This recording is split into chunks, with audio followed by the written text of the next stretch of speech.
नमस्कार दोस्तों। आज 18 मई 2026 है और हम लेकर आए हैं आज की सबसे ज़रूरी खबरों और विकास कक्षों का एक ज़बरदस्त विश्लेषण। दुनिया के मंच से लेकर हमारे देश के आंतरिक विकास तक कहाँ क्या हो रहा है और उसका हम पर और आप पर क्या असर पड़ेगा। बिना वक्त बर्बाद किए सीधे शुरू करते हैं और देखते हैं आज के इस डीप डाइव में क्या खास है। Okay, let's dive into this. आज की चर्चा का रोड मैप कुछ इस तरह रहेगा। सबसे पहले ग्लोबल डिप्लोमेसी एंड टेंशंस, फिर हम बात करेंगे इंडिया टेक एंड इंफ्रास्ट्रक्चर की। तीसरे हिस्से में फोकस होगा रीजनल माइलस्टोन्स एंड इन्वेस्टमेंट्स पर, और आखिर में कवर करेंगे डिफेंस, क्लाइमेट एंड कल्चर। एक बड़े ग्लोबल लेंस से शुरू करके हम सीधे स्थानीय खबरों तक जाएंगे। तो चलिए शुरुआत करते हैं हमारे पहले सेगमेंट से। पहला section, global diplomacy and tensions. अंतर्राष्ट्रीय मंच पर हलचल थोड़ी तेज है। यूएस प्रेसिडेंट ट्रंप ने ईरान को लेकर एक काफी गंभीर चेतावनी दी है। उनका कहना है द क्लॉक इज टिकिंग, यानी वक्त बीतता जा रहा है। ये मुद्दा पूरी तरह से न्यूक्लियर पॉलिसीज और सैंक्शंस के इर्द गिर्द घूम रहा है, जो ग्लोबल स्टेबिलिटी के लिए एक बहुत क्रिटिकल वेरिएबल है। वहीं ईरान की तरफ से भी जवाब आया है। राष्ट्रपति पेज़ेश्कियान में यूएस और ईरान पर उनके सिस्टम को उखाड़ फेंकने की कोशिश करने का ओपन आरोप लगाया है। सिचुएशन काफी वॉलेटाइल है। और ये देखिए, ये ब्रिलियंटली इलस्ट्रेट करता है कि दुनिया इस वक्त कितनी पोलराइज्ड है। एक तरफ मिडल ईस्ट में यूएस और ईरान के बीच एक डायरेक्ट टकराव चल रहा है, जहां आरोप प्रत्यारोप और टिकिंग क्लॉक्स की बात हो रही है। वहीं ठीक उसी समय हम देख रहे हैं यूएई और भारत के बीच गहरा होता सहयोग, जहां डिफेंस और एनर्जी को लेकर नई पार्टनरशिप्स बन रही हैं। एक तरफ फ्रिक्शन तो दूसरी तरफ कोऑपरेशन। उसी कॉपरेशन का एक सबसे बड़ा नतीजा है ये नंबर, $5 बिलियन। जी हां, प्रधानमंत्री मोदी के 5 देशों के सक्सेसफुल दौरे के बाद यूएई ने भारत में इस विशाल निवेश का वादा किया है। ये आंकड़ा सिर्फ एक नंबर नहीं है, ये दिखाता है कि इंटरनेशनल इकोनॉमिक कॉपरेशन का स्केल कितना बड़ा हो चुका है। अब समझते हैं कि इस डिप्लोमैटिक दौरे के स्पेसिफिक आउटकम्स क्या रहे। देखिए, एनर्जी सेक्टर में बहुत बड़ा गेम चेंजर हुआ है। यूएई के साथ 30 मिलियन बैरल्स का एक strategic petroleum reserve pact sign हुआ है, और साथ ही एलपीजी सप्लाई अग्रीमेंट्स पर भी मोहर लगी है। ये लॉन्ग टर्म स्ट्रेटेजिक पार्टनरशिप की नींव है। और हाँ, इस दौरे के यूरोप लेग में एक काफी बड़ा मोमेंट तब आया जब पीएम मोदी को स्वीडन का सर्वोच्च सम्मान royal order of the polar star दिया गया। ये चीजें सच में अंतर्राष्ट्रीय रिश्तों की गहराई को दिखाती हैं। इसके अलावा ग्लोबल स्टेज पर भारत की डोमेस्टिक इंडस्ट्रीज भी पीछे नहीं है। हाल ही में मुंबई ने किम्बर्ली प्रोसेस की इंटरसेशनल मीटिंग होस्ट की, जो ग्लोबल ट्रेड स्टैंडर्ड्स में हमारी बढ़ती भागीदारी को दर्शाता है। दूसरी बात, सी फूड एक्सपोर्ट्स में एक कमाल का माइलस्टोन अचीव हुआ है।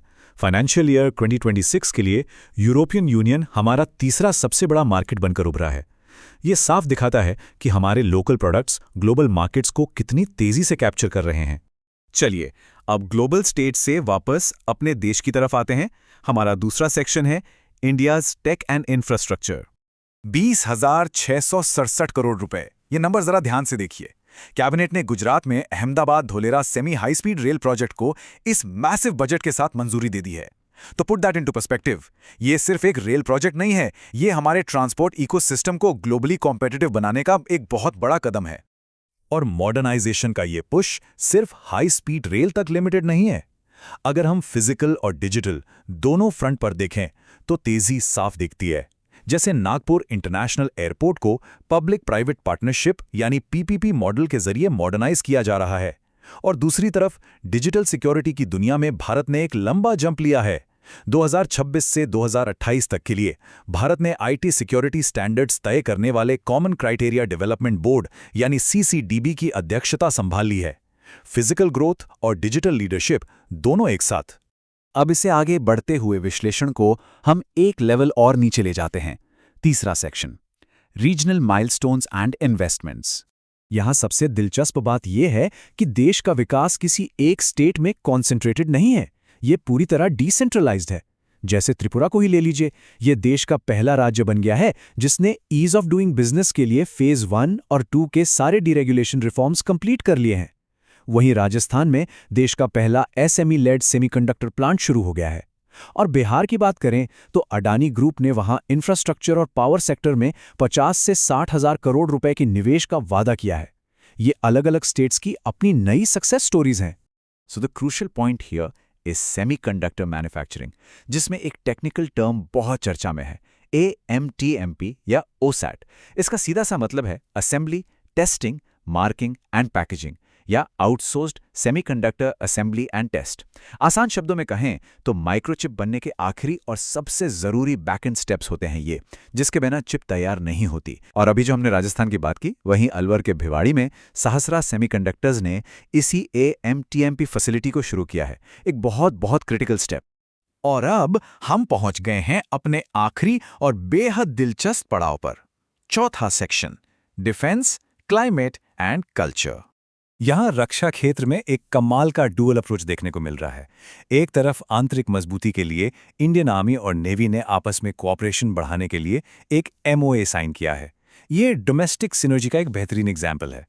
पर दूसरी तरफ जब बात कटिंग एज टेक की आती है, तब हम ग्लोबल जा रहे हैं। भारत का पहला AI कॉम्बैट एयरक्राफ्ट, जिसका नाम रखा गया है काल भैरवा, उसका निर्माण पुर्तगाल में किया जाएगा। मतलब घर में स्ट्रीमलाइनिंग और एडवांस टेक के लिए ग्लोबल सोर्सिंग। इन सारी प्रोग्रेस और इन्वेस्टमेंट्स के बीच मौसम एक बहुत बड़ा वाइल्ड कार्ड साबित हो सकता है। एक बड़ा सवाल जो सबके जहन में है, क्या एल नीनियो इस साल हमारे मॉनसून को डिसरप्ट करेगा? ये एक ऐसा फैक्टर है जो सिर्फ वेदर नहीं बल्कि हमारी पूरी इकोनॉमी और एग्रीकल्चर की छवि बदल सकता है। और ये चिंता थोड़ी बढ़ रही है क्योंकि सामान्य से कम बारिश होने की आशंका जताई जा रही है। और इस लोकल वेदर रिस्क को अगर एक और ग्लोबल वार्निंग से जोड़ें तो स्थिति गंभीर दिखती है। एक रीसेंट UN रिपोर्ट ने साफ किया है कि दुनिया भर में जंगलों के खत्म होने का एक बहुत बड़ा कारण है फ्यूल वुड, यानी जलाने वाली लकड़ी की बढ़ती डिमांड। ये सिर्फ आंकड़े नहीं हैं, ये सीधे तौर पर इकोलॉजिकल इंडिकेटर्स हैं जो बता रहे हैं कि हमारी नेचुरल कैपिटल खतरे में है। जाते जाते कुछ क्विक स्थानीय और कल्चर अपडेट्स लेते हैं। बिहार में काफ़ी कुछ नया हो रहा है। सेक्रेटेरिएट के लिए स्पेशल इलेक्ट्रिक और पिंक बसेस शुरू हुई हैं। TRA-4 रिक्रूटमेंट की चर्चा है और पटना जू में नए अपडेट्स हैं। साथ ही फार्मर्स के लिए ईख मित्रा ऐप काफ़ी लोकल अटेंशन ड्रॉ कर रहा है। वहीं खेल की दुनिया में IPL का फीवर चल रहा है। खासकर दिल्ली कैपिटल्स और कोलकाता नाइट राइडर्स के मैचेस हेडलाइंस में हैं। और हाँ, एंटरटेनमेंट के मैदान में कई बड़े रियलिटी शोज के ग्रैंड फिनालेज भी धमाल मचा रहे हैं। तो दोस्तों, इन सब चीजों को मिलाकर सोचें तो एक बेहद सोचने पर मजबूर करने वाला सवाल निकल कर आता है। एक तरफ हम इंटरनेशनल डिप्लोमेसी में अपना वर्चस्व बढ़ा रहे हैं और दूसरी तरफ देश के अंदर तेजी से आधुनिकीकरण चल रहा है। क्या भारत का ये बैलेंसिंग एक्ट 2026 के अंत तक दुनिया में उसकी जगह पूरी तरह बदल देगा? आप इस बारे में क्या सोचते हैं? ये थे आज के सबसे जरूरी आंकड़े और विश्लेषण। ऐसे ही जुड़े रहिए, अगली बार मिलते हैं कुछ और नई और गहरी चर्चाओं के साथ। धन्यवाद।